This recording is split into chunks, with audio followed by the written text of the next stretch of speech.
No, actually, no coughing at all. Hey guys, today we have our show. My name's Alex. Hi, my Oh, name I'm is May. Marco. I'm May. I'm sorry. See, It's like you bad have Oh to cue. yeah, you have no. to direct traffic, Alex. Well, I mean, I never know what direction to point because it's always backwards. It, So yeah. yeah, So Okay. there's May, it's All right. I'm confusing. Alex, and yeah, there's Marco. And Marco. And Mm. today, basically, it's like this. We are going to talk about CeFi Delphi. CeFi being centralized finance, well, not Delphi, DeFi being decentralized finance. And I know we have touched on this subject before, but the reason I want to bring it up is because in recent happenings with FTX, for example, uh, it really brings into question again. Should how much decentralization versus centralization should we have? Well, cryptocurrency is actually, in theory, in the purest form, is decentralization. But if you really look at FTX acts as a sort of centralized finance type of model in a decentralized world.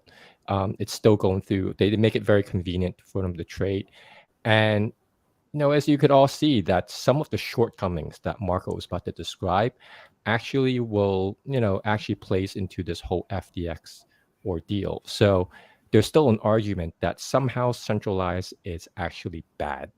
And I'd like to kind of just debate that. And of course, nothing's ever black and white, but I want everybody to kind of like dig in and actually talk about, what are the pros and cons of DeFi and CeFi. So, anyways, I'm going to play the layman again, and they're going to start going on terms that I might not know. I might have to stop them once in a while, but I'll do my best. So, yeah, Marco, you have something to say. So let's start with you first.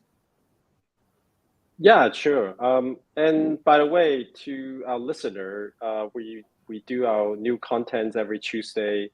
So if you are bored about our current contents, you can wait. Then, yeah, Tuesday is the time when you jumped into our channel. Okay, now let's go. Let me go into this. And thank you, Alex, for bringing up this topic. I think it's a very important one. Let me just separate the difference between, say, crypto and then services around crypto. And people get confused about that, right? Um, so first of all, the first ever crypto exists in the world. It's called Bitcoin. And then there's Ethereum, there's Tether, and then later on Solana, and there are like, millions or literally There's Robux. thousands of, yeah, there's like I'm just thousands of kidding. cryptos around. And then there are these like services, right? Services like FTX. There's like CoinDesk. There's Binance. These are services to the crypto world. So we have to kind of separate them first, and let's just focus on the crypto for now, and just we'll come back to the services in a minute here. So we kind of define all the cryptos into two different categories. There's the proof of work crypto, which is completely DeFi. Bitcoin is a proof of work DeFi crypto. And then there's these proof of stake CeFi crypto. So Ethereum has recently migrated itself into a proof of stake CeFi crypto. FTT issued by FTX before, it's a CeFi, it's a proof of stake crypto. So there are these And two very major distinctions. Go ahead. can you actually elaborate very in a basic term the difference between the proof of state and Yeah. proof of work? Yeah.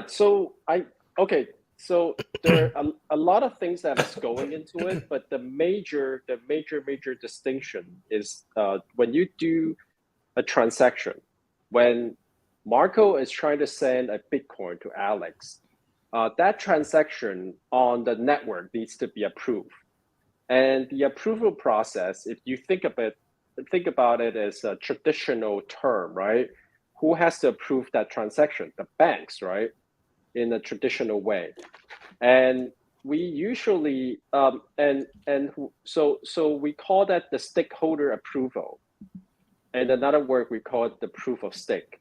So the banks who are responsible for the custodians of these money will need to approve the transaction. So in this case, FTT, for example, the token that is failing right now, it's a proof of stake kind of arrangement. So Sam Bankman-Fried and his gang has the ultimate approval right to approve that transaction or not, and we call that the proof of stake. Now, proof of work is different because proof of work is being decentralized. No one person has the right to say, I got to approve this transaction or not. Instead, what is being done is that a bunch of people with equal rights would compete to calculate what is the transaction detail. And whoever gets it right first would get the right to approve that transaction. And then subsequently, the person who approved that transaction will receive the money, the transaction fee as a reward. So you see how this setup would not have one person gets too much power and too much fee at the same time. Does it make sense? Go ahead. Yeah, and I just want to elaborate, and please correct me if I'm wrong, because I've been reading up on cryptocurrency. So the basic idea behind crypto is that the Bitcoin itself actually has in its DNA sort of a ledger that's attached to it, so it can actually trace the transactions, right? So it's just a matter of these people to decrypt it. So basically, it follows it everywhere and supposedly transparent everywhere. Whereas, for example, in a bank, the ledger basically, if it's like a ledger with like HSBC and Citibank, only these two banks actually have this ledger. And sometimes the fund then gets transferred everywhere else, and so different banks have it in their own little private stash, and it's not very transparent. And as a process, there is a way to kind of like fudge the numbers too, or not that they will fudge it, but in essence, it's just not very traceable. Yes, absolutely correct. Yes. Okay. May you have something to say? Yeah. A bit of a correction, like you don't need to decrypt it. It's transparent the minute you transfer things out or make a transaction. It's transparent the minute you hit the send or send button. When you does the transaction, it will say the process. What is it in the process, like confirming and sending, and to add a few things on the proof of stake. I think proof of stake is a capitalism game. The more money you have, the more stakes you can have. The more assets you have, the more stakes you have. The more stakes you have, the more say you have. So I think it's as simple as that. So people feel like because you can manipulate through the capitalism, through the number of assets that you have, then it's manipulatable. And when you're talking about proof of stake, you have an option to create more assets, meaning that you might create inflation in the system. And that's one of the big arguments people concerned about proof of stake and proof of work, where proof of work, and I mean specifically Bitcoin, they feel like because the protocols they have is not going to inflate it, and you need to do something. You can't just like pile up money and say like, hey, I have something in this, but you need to work for your money. And when you say the word work in Bitcoin, proof of work means you use a computing power to confirm and run the nodes. Yeah. Okay, so if you guys don't mind me jumping ahead of the game, so in essence, this service provided by FTX kind of proves why sometimes it's dangerous to have this centralized format, right? Because they pretty much was able to inflate or even create things out of thin air. Is that correct? Yes, and I would say this, right? Like there's one very important property that Bitcoin has that other crypto doesn't have is that the total volume of Bitcoin is already topped. It's already capped on 21 million units. And then there's a halving every 4 years that is happening.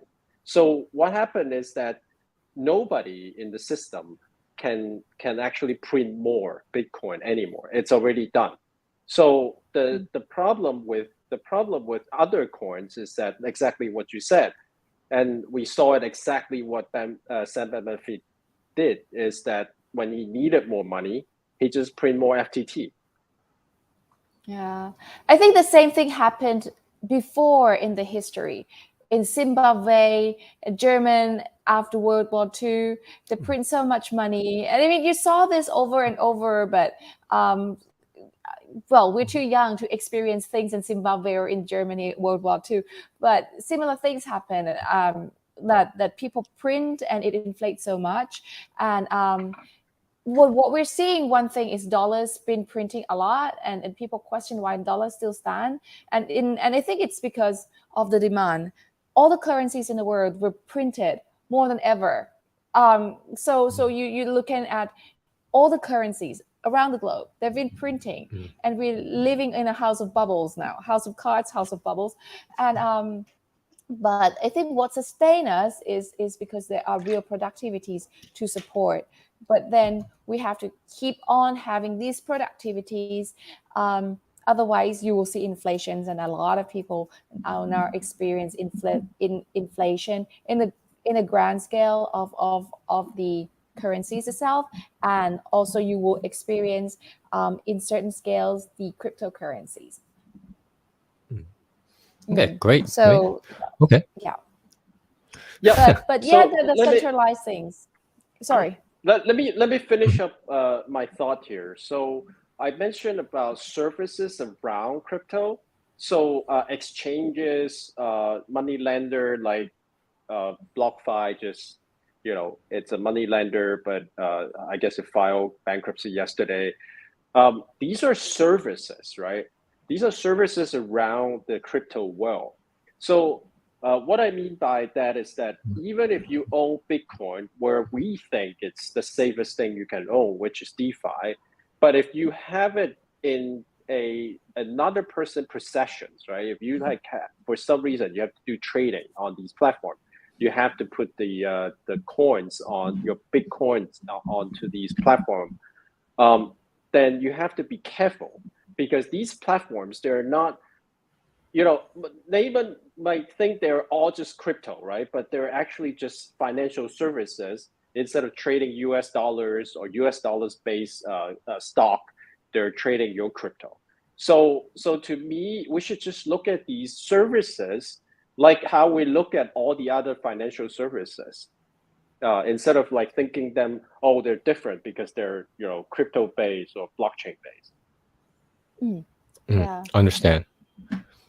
I think the infrastructure, as in the technology, in a lot of aspects, it can match financial systems, but in terms of regulatories, transparencies, and a lot of things, I don't know if it can match I mean, I know that it can't match the in terms of regulatory system, it can't match financial institutions at all. So you have this big gap here, and the players kind of know what they're doing, sometimes in a good way and sometimes in a bad way, and the regulators can't keep up because the speed of the regulators is always slow. Yeah. But Marco, I just want to comment on this, because when you say that Bitcoin is the only DeFi, it's a very, very provocative sentence. And I see. it will set a lot of holes.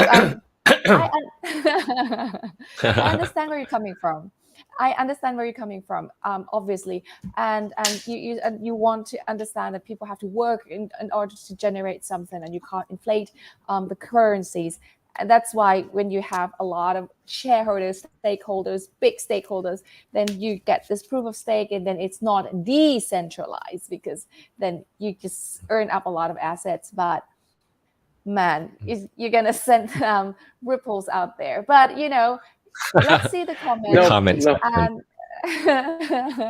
No problem. I don't represent. I only represent my own view, right? So I obviously Alex and May, you guys all have your view. We're just sharing this platform as a common denominator, but it's not like our viewers exactly the same.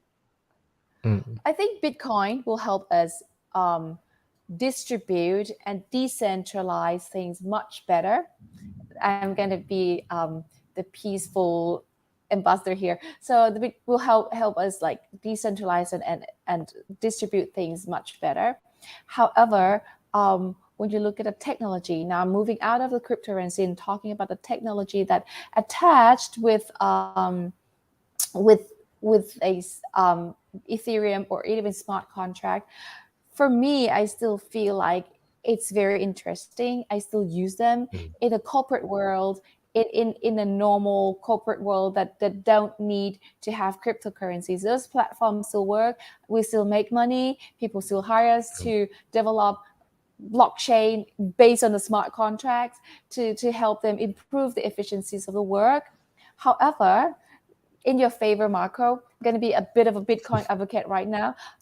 We develop things on the Bitcoin Lightning channel that help with the money transfer, fully defined money transfer, and using Bitcoin and Lightning Network is one of the best solutions that we come up with. And Bitcoin is truly, in that sense of I developing money transfer system, we, not I, like the whole team, I did very little on that, but the money transfer system, Bitcoin actually was born to become money and money solution, the whole the network system.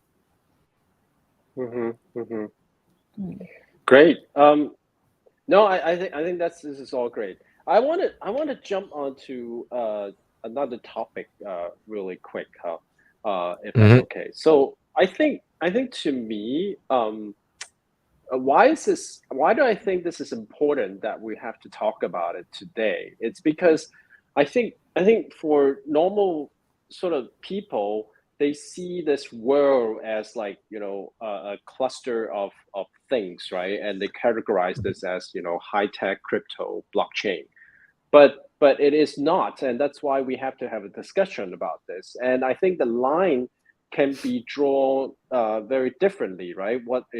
What is actually the innovation? What is actually just the imposter and just like a Ponzi scheme? Of course, the line is not being drawn very the same every one of us, but there is a line here. And I wanted to explain to you on something that I read online is very disturbing. So I was listening to this guy who were a VC in the Silicon Valley since 2016, and he jumped onto a lot of these ICO, right? IOC, yeah. So they published the issue, yeah. ICO, and they publish a lot of crypto coins, and he described to me this model, right? He said there's this famous firm that hire a Hollywood star talent manager to be their senior advisor, and so this guy would treat all the talent that comes in like a Hollywood star, and what it means by it is that like you have to raise a lot of liquidity in a very short period of time, and you have to do a lot of self-marketing. But then the firm will help you out with both of these agendas. So what ended up happening is that these sort of coin people who issuing coins, all they do is like they go out there with a deck of like 2 pages, right? Okay, I need like that much liquidity in a short period of time. You're gonna get your money back within 6 months or 4 months, something like that. Very extremely short. And then like they just gonna go out there and get a lot of publicity. It's like go to TV shows, go to like podcasts, and they do their whole Instagram promotions. And then these VC firms who raise a lot of money and invested into these coins will make a lot of money very quickly. And what ended up happening is that what ended up happening is that these people who receive money, right, investors that receive good money coming back very quickly, they will invest even more the next time. So you see how it works. Like, so more and more money got kind of tumbled into these sort of coin issuing activities, and these VC, they are raising 10 billions in one fund, and they charging 2% management fee. They don't have to work, and this is what happened right now. So this whole thing kind of created into this like big glob of bubble, right? Like, so with only very little like really functioning coins in the middle.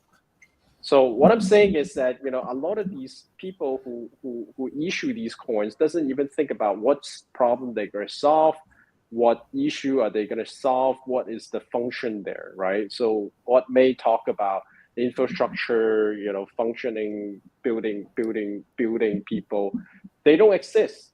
Yeah. Okay, let me Yeah. add to this, because I lived through the ICO period, and I enjoy the ride, ups and downs. There are lots of uppers and downers. So what happened was this. This is okay. I'm going to go a little bit dark here, more than the what white paper said, and so you have this Ethereum. Ethereum means that there's a smart contract attached to it, and in a digital world, it attached to digital things. So I can send Marco Ethereum, and Marco can send back Marco coins without any intermediaries. Means that through the smart contract, I just send money to a specific account, and then it will send directly to Marco account, and then automatically I will get Marco coin.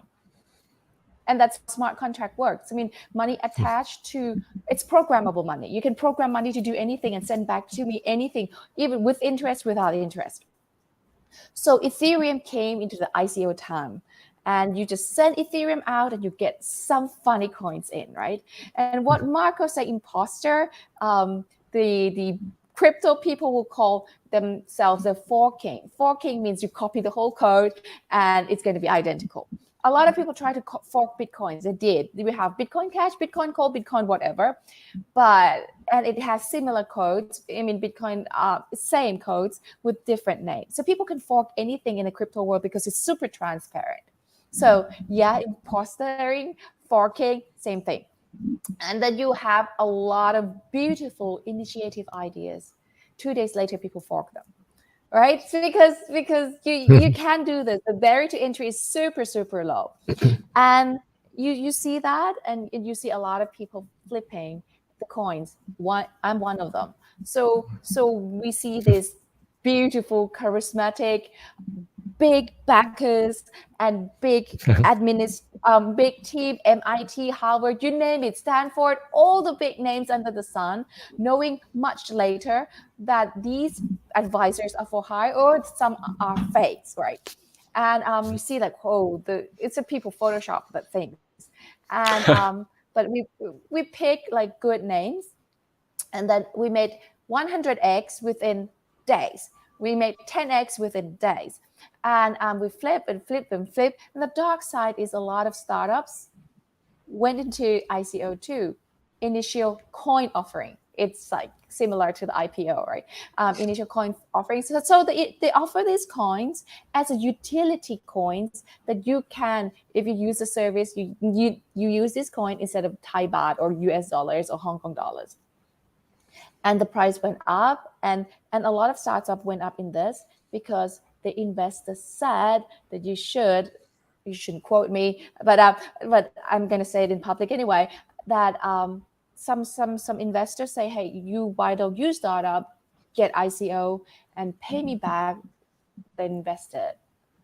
So you see a lot of this funny projects going on, and people trying to be initiative or creative, but yeah, there are a lot of good, solid, fundamental things that's been going on.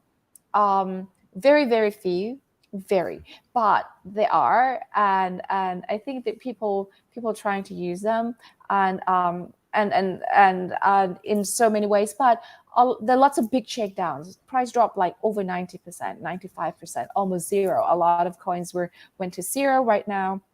There were NFT concepts, and all the concepts you see right now were built in 2017.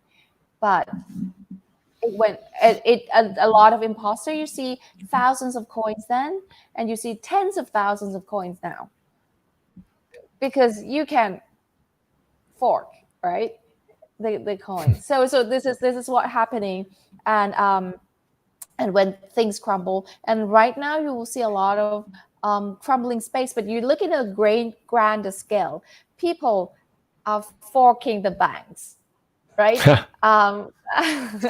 people Yeah. are, I mean, you see they're trying to be the bank, they're trying to be the Fed, they're trying to print assets. Sam trying to print FTT, and might as well Binance trying to print BNB, and the US dollars has been printed for a while. And as long as there's good productivity to support, and with the good ratios of liability debts, then everything can go well until something happens.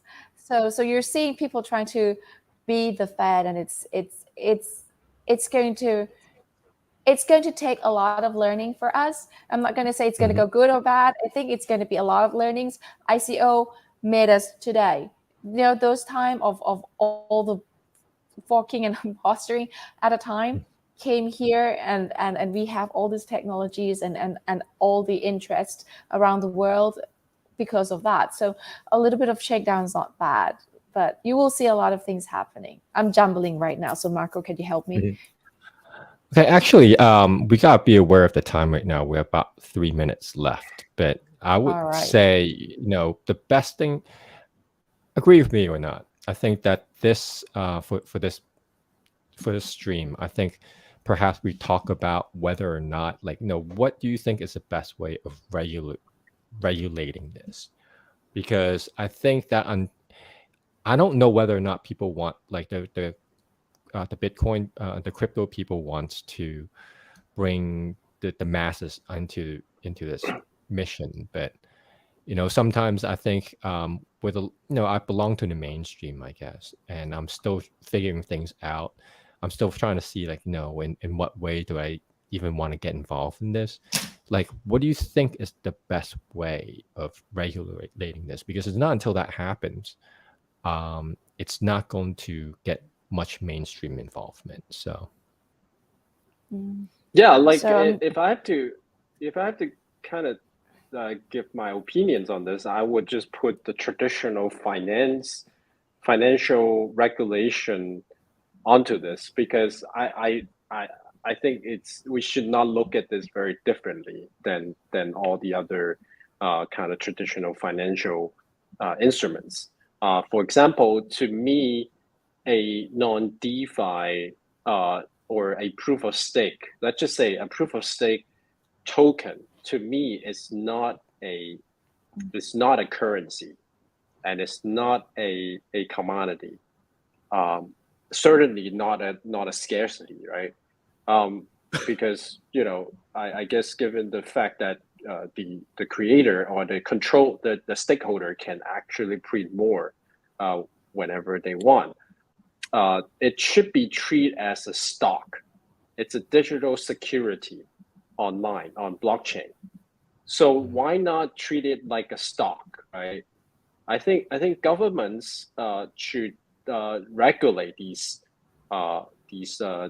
crypto, this kind of proof of stake crypto, on behalf of their citizens, right? To protect their citizens' right.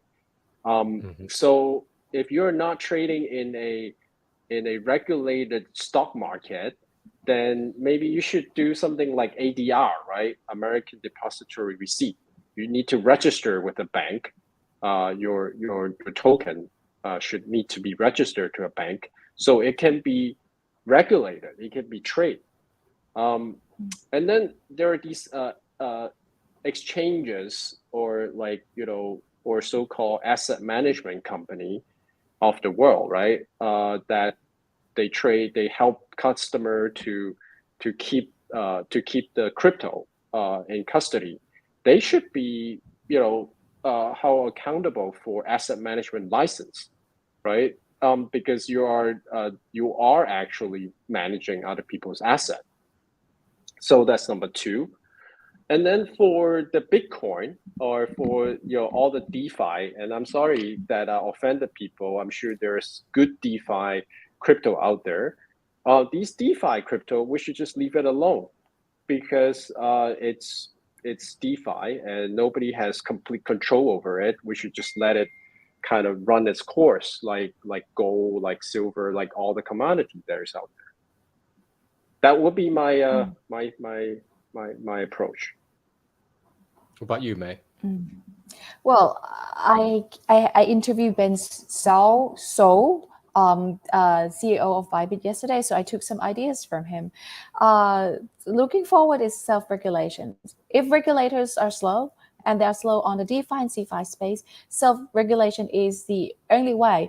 In the DeFi world, it's very resilient. If you see the event BlockFi recently, and Genesis might have some problems, CCG, those group of people, Grayscale, and you see FTX, Three Arrows, those people are regulated parties. And you see the DeFi is more resilient when it comes to this big fall. So because DeFi has a lot of imposter forkings and a lot of competitions going there, people need to answer the users, has to answer to the users. And for the regulated parties, now there's like demand push, I want this, I want that, proof of reserve or anything. So regulators didn't require that, but users want that, and now exchanges now responding to the users, because at the end of the day, users are the one who brings bread and butter. And yes, regulators will slow down the self-regulating process, right? It's imperfect market right there. But and I think it's beautiful to see both worlds. Like DeFi is super self-regulated, and you see half self-regulated right here in the CeFi market. But self-regulations is something that you're looking at, and maybe through some learnings, I'm not going to say pain, but through some learnings and experiences, people will come up with better and better solutions. Okay, great. Okay, I seem to learn a lot today. Sorry to cut you guys short because we have already reached the 32-minute mark, but if we could actually continue this conversation, we find something even better next time. That would be great. Please tune in. Any last words for you guys? Well, be safe. It's going to be a rocky ride financially in a year, and so look out, read news, and risk off whenever you can. Like make sure that you understand what risk off means. Okay. You, Marco. Right. What about you? I think so too. I think next year is gonna be a rocky ride. Make sure you have food at home. Make sure you you have a place to hide. Yeah, it's gonna be a very difficult year next year, I think. Yeah. Yep. Cash is king right now. So I don't know the way it's going. Maybe even that's going to be challenged pretty soon. So anyways, thank you so much to you two, and thank you everybody for watching this video. And I think we're gonna call it off then. Just call it off right now. My name's Alex again. And May. What about you? Okay. Okay. He's muted. Okay. He's muted. Right. Yeah, I'll speak. Oh, I'm sorry. I'm Marco. Thank you. Okay. All right. So talk to you next week. Bye-bye. Bye-bye. Bye-bye.